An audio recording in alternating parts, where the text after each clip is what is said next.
Hi Wanderings, after Lapland, let's return to Andalucía where we left off. Last time, in episode 5, we have been to the southern part of Spain called Tarifa, where I danced for you on its beach, remember? We have also taken a step back in time in the Roman ruins of Bailo Clodia, and in the end we were in Cadiz, right next to the Atlantic Ocean.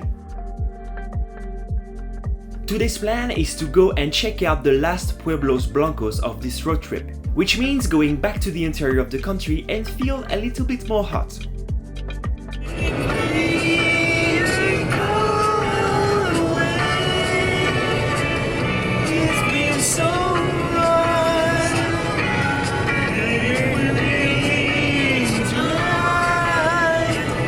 Our first white village is Arcos de la Frontera. On its rocky outcrop, Arcos de la Frontera overlooks an artificial lake and the Guadalete River. I really enjoyed wandering through these streets on the upper part of the village. The upper part of the village only because this is where the historical quarter is, with its Gothic Renaissance-style basilica, its secret garden and hidden houses, and least but not last, an arch that says, "Kiss me on that arch." I might have taken that too seriously.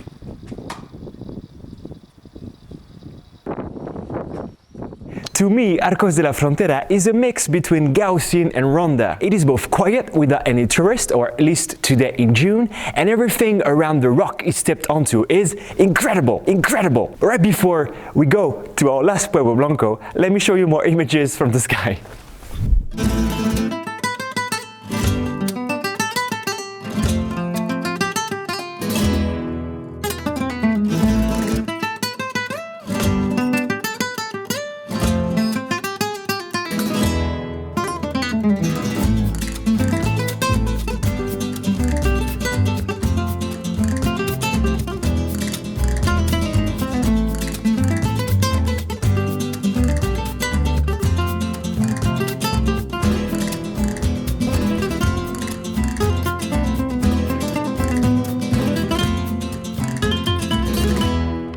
Alright, I hope you like what you saw in the air. Now I am in Jerez de la Frontera, our ultimate white village. And because this is our last one, I want to give you an ultimate tour of the city.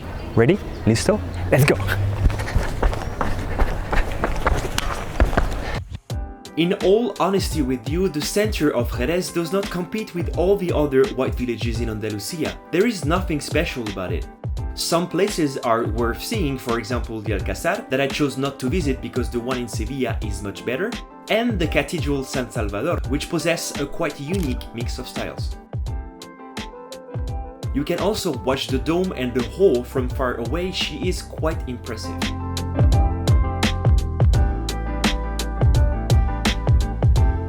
To continue with my honesty, there are actually two reasons that bring people over here: wine and horses. Wines first are pretty well known around here and are generally dry white.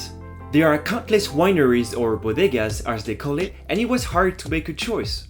The visit demand is high, and that is why you need to reserve before. I actually ended up not to reserve before because it was too late, so I just knocked on the door and one bodega really nice accepted me without any guided visit. This bodega was Dios Baco, and the owner, half Russian half Spanish, who welcomed us was really amazing. I have learned several info during these free unguided visits. First, Dios Baco was built in 1848. They use for the production of almost all of these spirits the Solera method. Solera method is a long process which young spirit is blended into older spirits. That is why many barrels are on the top of each other. Young spirits are at the top and old ones are at the bottom. This system allows a good homogeneity of the vintage and a proper aging of the wines. This process can also be used for whiskey, brandy, or rum. At the end of the tour, I've had the occasion to taste some of them. From left to right, El Fino, Amontillado, Oloroso, Cream, and Pedro Jimenez. Before electing your favorite, you have to see the color and observe them meticulously. Then choose the two that inspire you the most, and after, boom, you know it. My favorite is the Oloroso. Not too sweet and not too dry, just a perfect drink at the beginning or end of the meal. Now, let's go out of this bodega and let me show you the second reason people come in Jerez. Horses! There are so many stuff I need you to explain only in this shot. First of all, where the heck are we? We are in the Royal Andalusian School of Equestrian Art Foundation. Long name, but basically it is a place where they train persons that write good to be even better and earn a living from it. The particularity of this school compared to others is being part of the Big Four, the most prestigious classical riding academies in the world. Other academies are also in Europe, respectively in France, Portugal, and one that we already saw in this channel, Vienna, Austria. Oh yeah, by the way, the first building you saw in the background was designed by Garnier. If you don't know him, that is the French guy behind the Opera of Paris or the Monte Carlo Casino. So quite a renowned piece we have here.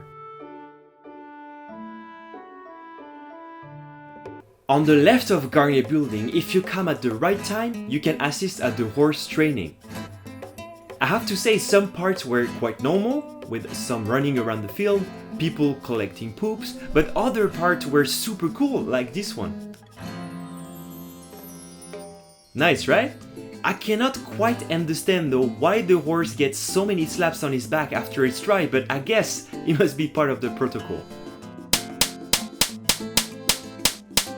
Congratulations to Carlos Rivera for winning this amazing slap contest. With 10 slaps you just won a crappy dog drawing. Wow, again, congrats! To not get our asses slapped and finish our visit in the escuela, let's head to the Carriage Museum.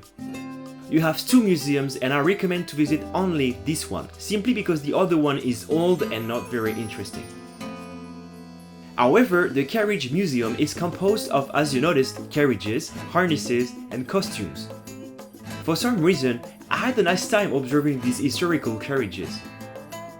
Wondering, we are already at the end of this video, and that also means end of the white villages in Andalucía. But don't worry, this road trip will continue to two very well-known and memorable cities. Stay tuned for next episodes to travel in the meantime and see you very soon.